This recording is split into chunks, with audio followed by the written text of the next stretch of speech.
Hello students, आपण chapter दुसरा D C power supply बघत आहोत आणि यामध्ये आपण व्होल्टेज रेग्युलेटर हा टॉपिक बघत आहोत. याच्यामध्ये आपण आता applications of I C regulator जे three terminal I C regulator हा टॉपिक जो आहे त्याचा applications of I C regulator हा टॉपिक आपला चालू आहे आणि त्याच्यामध्ये आपण LM317 हे ॲप्लिकेशन घेतलेलं आहे. म्हणजे रेग्युलेटर जो आहे आय सी रेग्युलेटर म्हणून आपण LM317 या आय सीचा आपण उपयोग करू शकतो. का तर त्याचं मेन ॲडव्हान्टेजेस काय बघा, तर it can be used without the filter capacitor. म्हणजे फिल्टर कॅपॅसिटर जरी वापरला नाही, म्हणजे अगोदर लास्ट लेक्चरमध्ये आपण बघा LM320 आणि LM340 ह्या ज्या दोन सिरीज आपण बघितल्या त्याच्यामध्ये आपण असं डायग्राम काढला होता. त्या डायग्रामच्या अगोदर आपण दोन कॅपॅसिटर वापरले होते, राईट. म्हणजे इनपुट साईडला एक कॅपॅसिटर आणि आउटपुट साईडला एक कॅपॅसिटर या पद्धतीने आपण काल जोडणी केली होती. तर ते कॅपॅसिटरची आपल्याला गरज पडत नाही.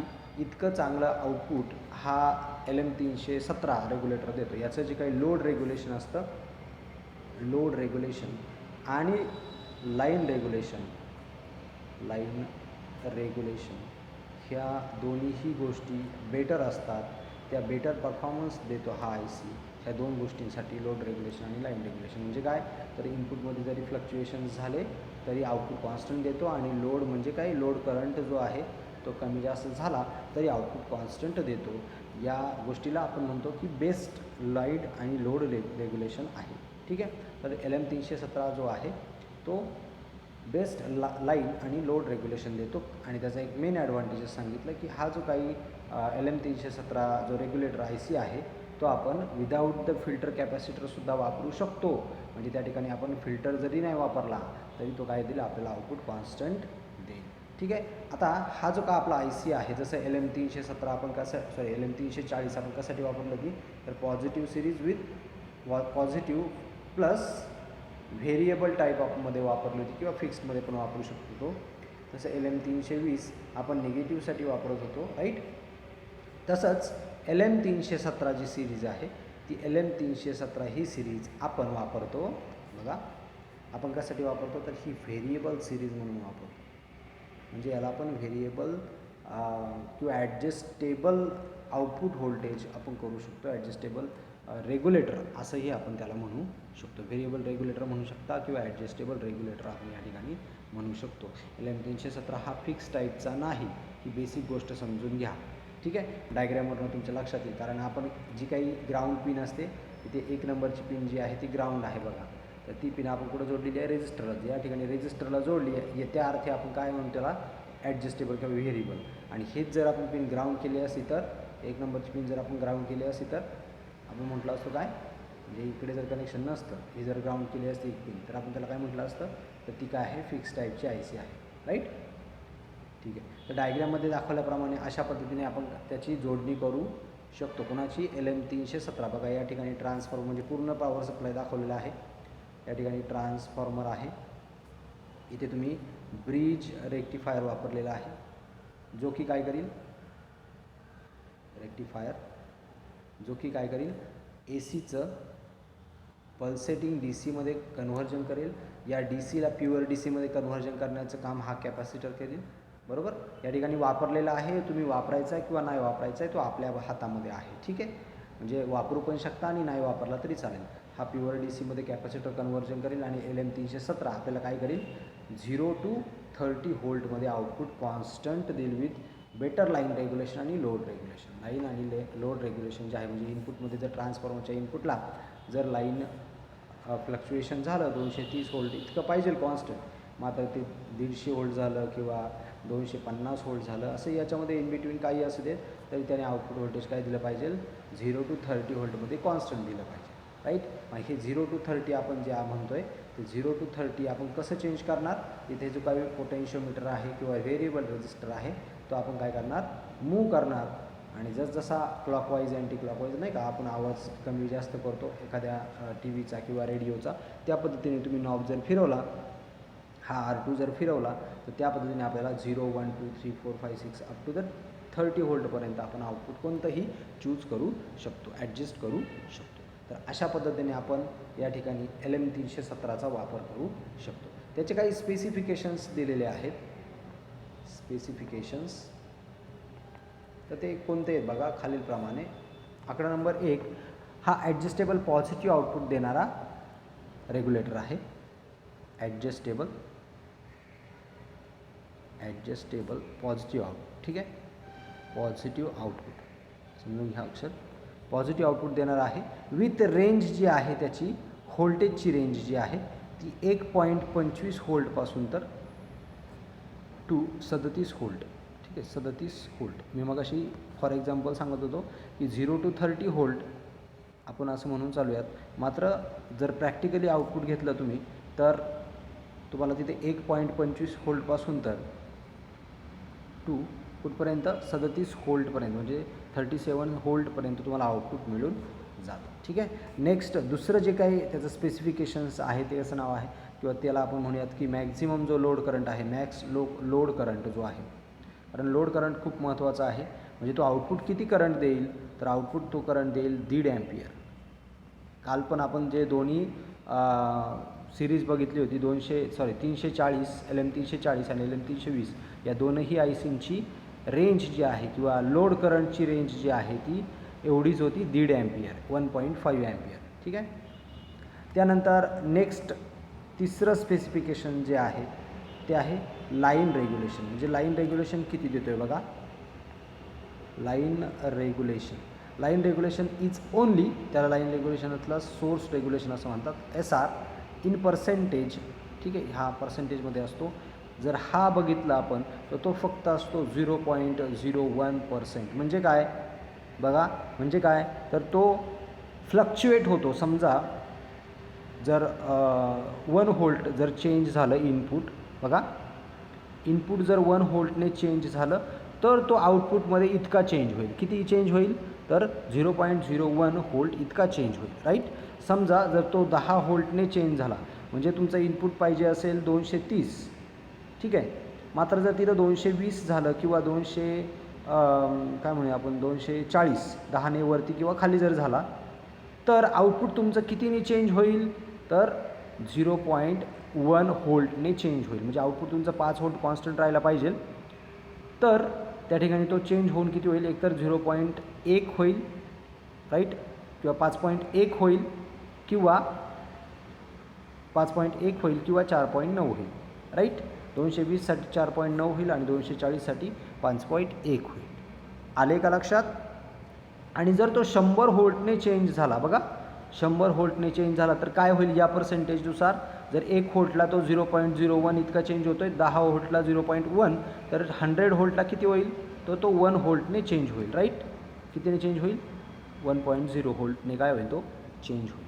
म्हणजे जर 230 व्होल्ट इतका हवा आहे मात्र त्या ठिकाणी 130च व्होल्ट आलं तर तो काय होईल तर इथे 5 आउटपुट कॉन्स्टंट यायला हवं, मात्र तिथे किती येईल 4 व्होल्ट येईल. समजलं आहे मला काय सांगायचं आहे. तर त्याचं जे काही लाईन रेग्युलेशन आहे, आता इतकं तर कधी चेंज होत नाही. 230चं तर फार तर 228 होईल किंवा 215 होईल किंवा 220 होईल, या रेंजमध्येच ते असेल. आले का लक्षात. म्हणजे आउटपुट जे आहे ते जास्तीत जास्त काय चेंज होईल तर 0.01 याच व्हॅल्यूमध्ये चेंज होईल आणि याने काही फरक पडत नाही. आपलं आउटपुट व्होल्टेज कॉन्स्टंट राहते. आले का लक्षात. म्हणजे लाईन रेग्युलेशन जे आहे ते कसं आहे, थोडक्यात सांगायचं झालं तर स्पेसिफिकेशनमध्ये काय सांगायचं झालं तर ते कसं आहे बेटर आहे. ते किती आणि जर व्हॅल्यू सांगायची झाली तर किती आहे 0.01%. समजलं आहे सगळ्यांना. नेक्स्ट 5वा आकडा जो आहे लोड रेग्युलेशन.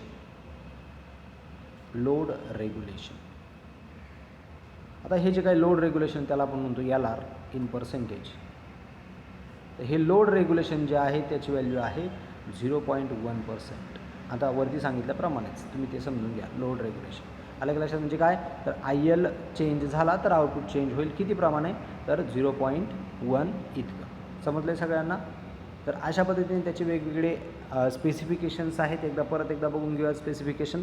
पहिलं सांगितलं की ॲडजस्टेबल पॉझिटिव्ह आउटपुट व्होल्टेज देतं ते कितपासून कुठपर्यंत व्होल्टेजमध्ये जर सांगायचं झालं तर 0.25 म्हणजे 1.25 पासून तर 37 व्होल्टपर्यंत त्याचं आउटपुट व्हेरिएशन होतं. त्याच्यानंतर याचा दुसरा जे स्पेसिफिकेशन आहे ते काय, मॅक्झिमम लोड करंट देतं ते किती, तर 1.5 अँपियर, 1.5 अँपियर. त्याच्यानंतर बेटर लाईन रेग्युलेशन आहे, जसं की आपण बघितलं 0.01 इतकं त्याचं चांगलं लाईन रेग्युलेशन आहे. त्यानंतर लोड रेग्युलेशन जे आहे त्याची व्हॅल्यू आहे 0.1%, एवढी त्याची काय आहे, तर लोड रेग्युलेशनची व्हॅल्यू आहे.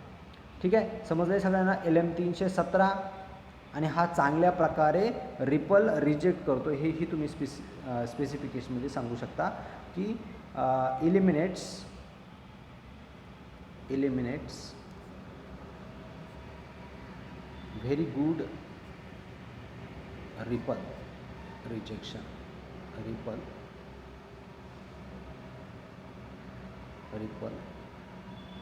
रिजेक्शन कॅपॅसिटी,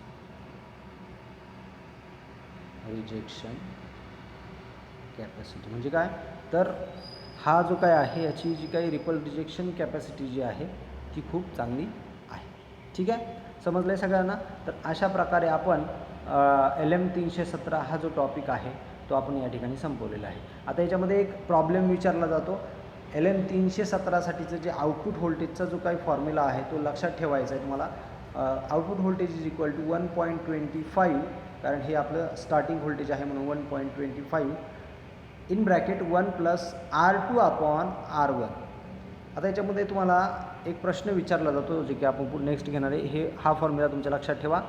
LM317शी रिलेटेड असलेला हा फॉर्म्युला आहे. LM317चं आउटपुट व्होल्टेज जे आहे ते कशावर डिपेंड असतं, तर या फॉर्म्युल्यावर डिपेंड असतं. 1.25 into in bracket 1 + R2 upon R1.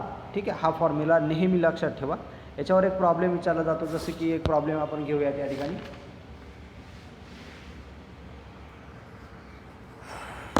तुम्हाला असं सांगितलं जाईल की एक प्रॉब्लेम आपण स्टार करून घेऊयात की डिझाईन द व्होल्टेज रेग्युलेटर. एक व्होल्टेज रेग्युलेटर डिझाईन करा. डिझाईन VTG म्हणतो मी त्याला, VTG रेग्युलेटर ऑफ LM317चा युजिंग किंवा ऑफ LM317चा वापर करा फॉर 10 व्होल्ट. आउटपुट घ्यायचं तुम्हाला 10 व्होल्ट. ठीक आहे, आणि व्ही रेफरन्स जो आहे, रेफरन्स व्होल्टेज जे आहे घेतलं आहे ते 1.25 घ्या, जे की आपण जनरली घेतच असतो फॉर्म्युल्यामध्ये. अँड R1ची व्हॅल्यू दिलेली आहे 5K ओहम. बघा तुम्हाला काय सांगितलं आहे की व्होल्टेज रेग्युलेटर डिझाईन करा. कशासाठी, तर आउटपुट व्होल्टेज 10 व्होल्ट कॉन्स्टंट देणारा एक व्होल्टेज रेग्युलेटर बनवा किंवा डिझाईन करा. कशाचा वापर करायचा आहे, तर LM317 म्हणजे LM317चा फॉर्म्युला वापरायला लागेल आणि रेफरन्स व्होल्टेज दिलेला आहे. जर दिलं नसेल तर 1.25 इतकंच घ्यायचं आहे, लक्षात ठेवा. जर वेगळं दिलं असेल तर ते वेगळं लिहायचं आहे. जनरली हेच आपण यूज करतो, 1.25 व्होल्ट. ठीक आहे, आणि एक R1ची व्हॅल्यू दिलेली आहे, म्हणजे तुम्हाला R2ची व्हॅल्यू या ठिकाणी कॅल्क्युलेट करायची. बघा output voltage is equal to 1.25 in bracket 1 + R2 upon R1.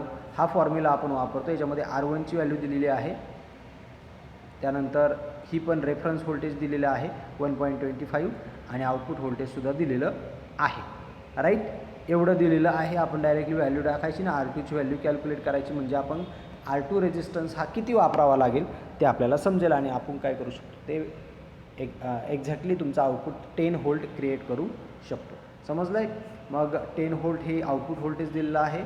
त्यानंतर हे रेफरन्स व्होल्टेज आहे 1 + R2 डिवायडेड बाय, या ठिकाणी R1ची व्हॅल्यू दिली आहे 5K. ठीक आहे, याचं जर तुम्ही कॅल्क्युलेशन केलं, तुम्हाला मॅथमॅटिक्स जर तुमचं चांगलं असेल तर इझिली उत्तर भेटून जाईल. तर बघा हा जो काही 1.25 हा इकडे काय येईल, डिवायडेड बाय येईल 1.25. इकडे काय राहील 1 + R2 अपॉन 5K. राईट, या 5Kला आपल्याला कन्व्हर्ट करून घ्यावे लागेल. कसं बघा, किंवा हा एक जो आहे तो इकडे प्लस आहे, तो आपण इकडे मायनस टाकू शकतो. मग 10 डिवायडेड बाय, याचं जर डिवायडेशन केलं तर किंवा नंतर करू आपण -1 is equal to R2 upon 5K. Right, याचं जर कॅल्क्युलेशन केलं तर तुम्हाला हे जे काय ॲन्सर आहे ते किती भेटेल, ह्याचं जर कॅल्क्युलेशन केलं तर तुम्हाला ॲन्सर भेटेल इथे 7, राईट. कसं 7 भेटेल, तर हे 25 इकडे काय करू आपण मल्टिप्लाय करू 10 - 1 पॉईंट या पद्धतीने डायरेक्ट स्टेप बाय स्टेपच जाऊयात, चुकायला नको तुमचं पण.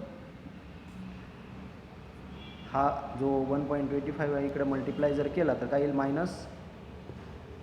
-1.25 डिवायडेड बाय 1.25. आपण काय केलं, छेद समान करून घेतलेला आहे, राईट.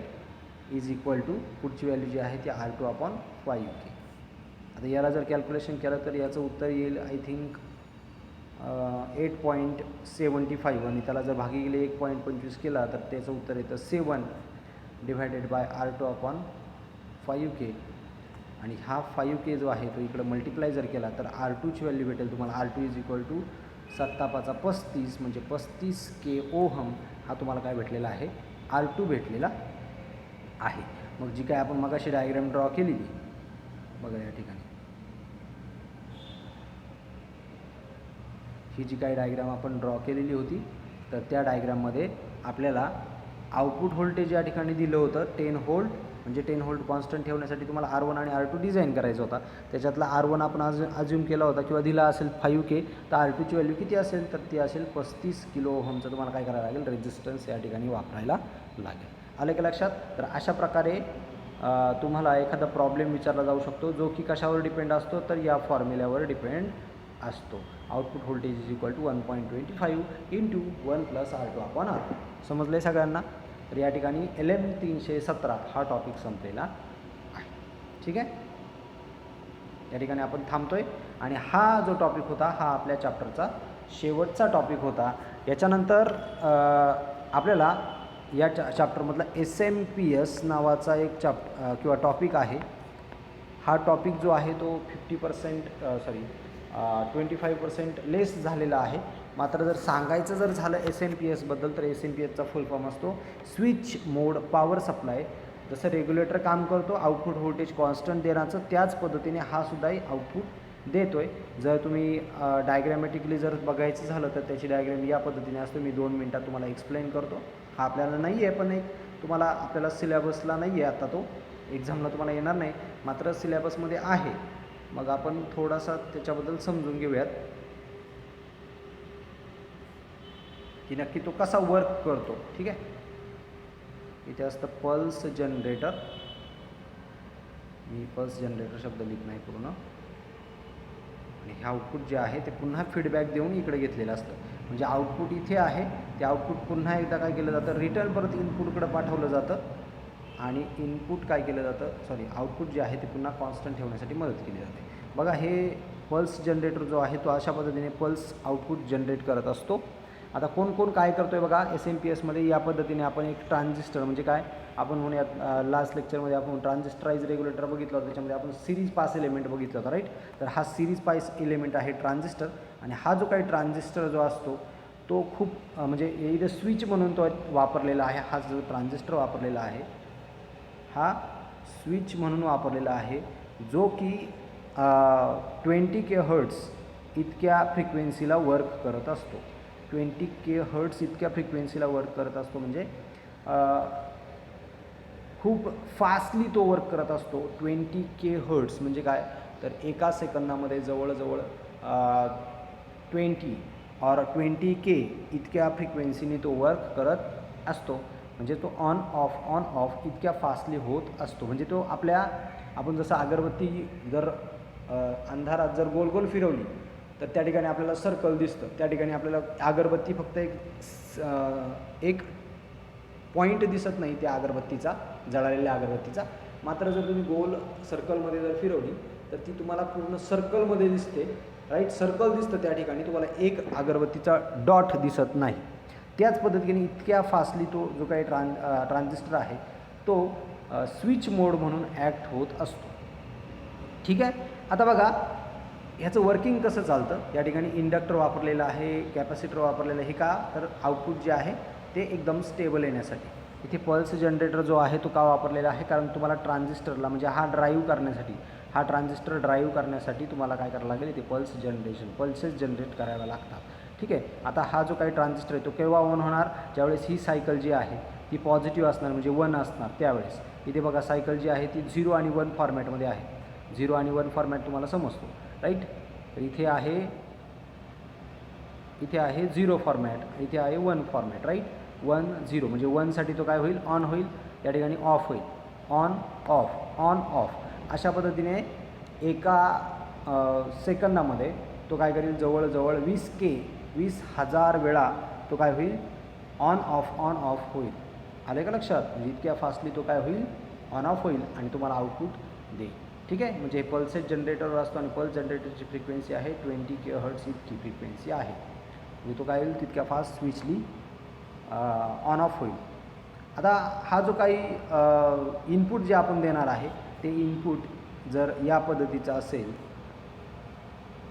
ठीक आहे, फिल्टरच्या नंतरचं जर असेल तर या इनपुटला तो काय करतो, सारखं चॉप करत राहतो. चॉप म्हणजे काय, तर या ठिकाणी तुम्हाला फक्त असा या पद्धतीचं आउटपुट भेटणार आहे. ठीक आहे. कारण का, तो फक्त या टॉपिकला ऑन होणार, पुन्हा ऑफ होणार, ऑन होणार, ऑफ होणार, ऑन ऑफ. ज्यावेळेस ट्रान्झिस्टर ऑन होणार त्याच वेळेस आउटपुटला इकडे सिग्नल जाणार. ऑफ असताना म्हणजे या पॉईंटला एक डायग्रॅमॅटिकली जर सांगायचं झालं तर हे तुमचं इनपुट आहे, राईट. आणि ट्रान्झिस्टर काय करतो, तर फक्त तुमच्या या पॉईंटला ऑन होतो, राईट. म्हणजे पल्स बघा त्याच पद्धतीने तुमच्या पल्ससुद्धा जनरेट होत असतात, राईट. म्हणजे हा जो पीक आहे त्यावेळेस तुमचा ट्रान्झिस्टर ऑन होणार आहे, या पीकला आणि या पीकला तो ट्रान्झिस्टर ऑन होणार आहे आणि त्या ऑनच्या वेळेसच तुम्हाला काय भेटणार आहे, पर्टिक्युलर आउटपुट भेटणार आहे. म्हणजे जर बघितलं तर या ठिकाणी जर इनपुट इथून जर निघालं तर इथे तो ऑफ असेल, राईट. या पॉईंटला तो ऑन होईल, बरोबर. पुन्हा 0 जायच्या अगोदरच जसं आपण अगरबत्ती गोल गोल फिरवतो तर आपल्याला सर्कल दिसतं, म्हणजे तो इथून खाली जाणार नाही. कारण का, त्यावेळेस ते एकदम फास्टली वर्किंग होणार आहे, त्याच्यामुळे ते पुन्हा इथं या पीकला पकडेल, पुन्हा या पीकला पकडेल, ह्या पुन्हा या पीकला पकडेल आणि अशा पद्धतीने तुम्हाला काय भेटेल, एक स्टेबल आउटपुट भेटेल. म्हणजे कुणासारखं आउटपुट भेटेल, कॉन्स्टंट DC सारखं आउटपुट भेटेल आणि आपण त्यालाच काय म्हणूयात, तर SMPSचं आउटपुट असं म्हणूयात. आणि अशा पद्धतीने तो काय करतो आपल्याला. आणि जर याच्या काही रिपल्स राहिलेल्या असतील, थोड्याफार जर कमी प्रमाणात जर थोडंसं खाली आलं असेल, ठीक आहे, इथं जर असं थोडंसं खाली येत असेल, म्हणजे या पॉईंटला जर तो थोडासा खाली येत असेल, या पॉईंटला थोडासा जर खाली येत असेल, तर आपण पुढे इंडक्टर आणि काय जोडलेलं आहे, कॅपॅसिटर जोडलेला आहे. बघा इथे इंडक्टर आणि कॅपॅसिटर जोडलेला आहे, जो काय करतो, आपला जो काही रिपल्स आहेत ह्या रिपल्स काढून टाकण्याचं काम कोण करेल, कॅपॅसिटर आणि इंडक्टर करेल. म्हणजे तुम्हाला एकदम स्मूथली आउटपुट देण्याचं काम हा जो काही SMPS जो असतो तो करतो.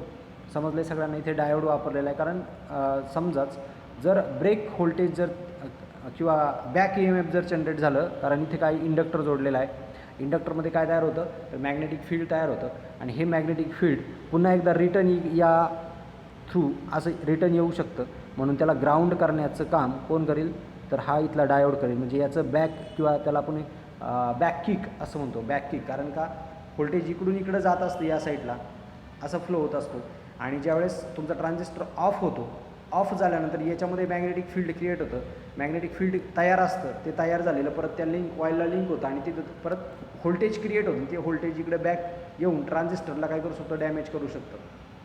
या साईडला बॅक म्हणजे जर आपण दुसऱ्या पेनाने बघायचं झालं तर ट्रान्झिस्टर ऑन असेल त्यावेळेस तुमचा जो काही सिग्नल आहे तो इकडे जाईल, राईट. म्हणजे या आउटपुट व्होल्टेजकडे जाईल. ज्यावेळेस ऑफ असेल त्यावेळेस इंडक्टर जो आहे त्याच्यामध्ये मॅग्नेटिक फील्ड असतं, ते काय डायरेक्टली 0 होत नाही. मग ते काय करतं, तर पुन्हा एकदा रिव्हर्स करंट किंवा रिव्हर्स व्होल्टेज क्रिएट करू शकतं आणि ते रिव्हर्स व्होल्टेज आपल्याला ग्राउंड करण्यासाठी तुम्ही इथे डायोड वापरताय. कारण का, प्रोटेक्शन फॉर ट्रान्झिस्टर, या ट्रान्झिस्टरचं प्रोटेक्शन म्हणून आपण या ठिकाणी डायोड वापरतोय, जो काय करतो, आपलं बॅक EMF काय आहे ते काढून टाकण्याचं काम हा डायोड इथे करतो आहे. समजले सगळ्यांना. तर अशा पद्धतीने तुमचा SMPS जो आहे तो वर्क करत असतो.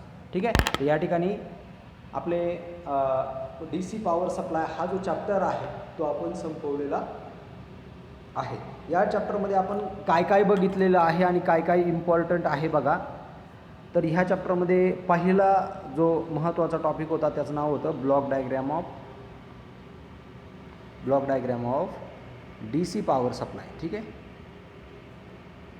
DC पॉवर सप्लायची ब्लॉक डायग्रॅम ही बऱ्याच वेळा विचारली गेलेली आहे. त्यानंतरचा टॉपिक होता ट्रान्सफॉर्मर. ट्रान्सफॉर्मर जर विचारला तर 11वीला आपल्याला झालेला आहे, प्लस 12वीला पण आपण थोडक्यात घेतलेला आहे. शॉर्ट नोट विचारली जाऊ शकते. त्याच्यानंतर रेक्टिफायर थिअरी विचारली जाऊ शकते, ज्याचे 3 पार्ट आहेत. हाफ वेव्ह, फुल वेव्हमध्ये सेंटर टॅप फुल वेव्ह आणि ब्रिज फुल वेव्ह, बरोबर. तर हे 3ही पार्ट्स तुम्हाला करायचे आहेत आणि त्यांचे एक्झाम्पल्स आपण सॉल्व केले होते बघा. PIV कॅल्क्युलेट केला होता, त्यानंतर VDC आउटपुट व्होल्टेज कॅल्क्युलेट केलं होतं, राईट. त्याच्यानंतर VP कॅल्क्युलेट केला होता. तर ते एक्झाम्पल्स प्रत्येक रेक्टिफायरचे, मग हाफ वेव्ह रेक्टिफायरचं असेल त्याच्यासाठी वेगळे फॉर्म्युले आहेत. त्याच्यानंतर सेंटर टॅप फुल वेव्ह रेक्टिफायर असेल, त्यानंतर ब्रिज रेक्टिफायर असेल, तर यांचे सगळ्यांचे तुम्हाला प्रॉब्लेम सॉल्व करायचे आहे, प्लस थिअरी, राईट. तरी रेक्टिफायर हा टॉपिक खूप मोठा आहे या चॅप्टरमधला. त्यानंतर चौथा जो टॉपिक होता त्याचं नाव होतं फिल्टर. ठीक आहे, फिल्टर आणि त्याचे टाईप्स, जसं की C टाईप फिल्टर आहे, L टाईप फिल्टर आहे. तर ह्या फिल्टरचे प्रकार तुम्हाला एक्सप्लेन करायचे आहेत. त्याच्यानंतर दोन्हींचा एकत्र जर केलं तर LC टाईप फिल्टर आपण बघितला होता. त्यानंतर पाचवा जो टॉपिक होता त्याचं नाव होतं व्होल्टेज रेग्युलेटर. तर व्होल्टेज रेग्युलेटर जो आहे तो व्होल्टेज रेग्युलेटर आपण या ठिकाणी बघितलेला आहे हा टॉपिक. याच्यामध्ये आपण झिनर रेग्युलेटर,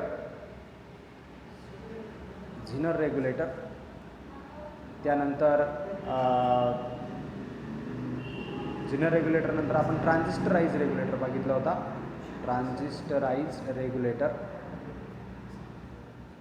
अक्षर समजून घ्या, आपली एक लास्ट उजळणी चालू आहे. त्यानंतर आपण 3 टर्मिनल IC रेग्युलेटर बघितलेलं आहे आणि त्यानंतर सगळ्यात शेवटला आपण SMPS पाहिलेला आहे. त्याच्यामध्ये 3 टर्मिनल IC रेग्युलेटरमध्ये एक एक्झाम्पल आहे LM317 या ICचं, जे की आताच्या लेक्चरला आपण घेतलेलं आहे. तर एवढा सगळा पार्ट आपण या चॅप्टरमध्ये बघितलेला आहे. आय होप तुम्हाला पूर्ण चॅप्टर समजला असेल. जर नसेल समजला तर पुन्हा एकदा सगळ्या व्हिडिओ बघून काढा, नक्कीच समजेल. तरीही काही अडचण असेल तर आपल्या ग्रुपला मेसेज करा. ठीक आहे, इथे आपण थांबतोय. आपला जो DC पॉवर सप्लाय जो चॅप्टर आहे तो आपला या ठिकाणी संपलेला आहे. आपण आता नेक्स्ट चॅप्टर चालू करणार आहे.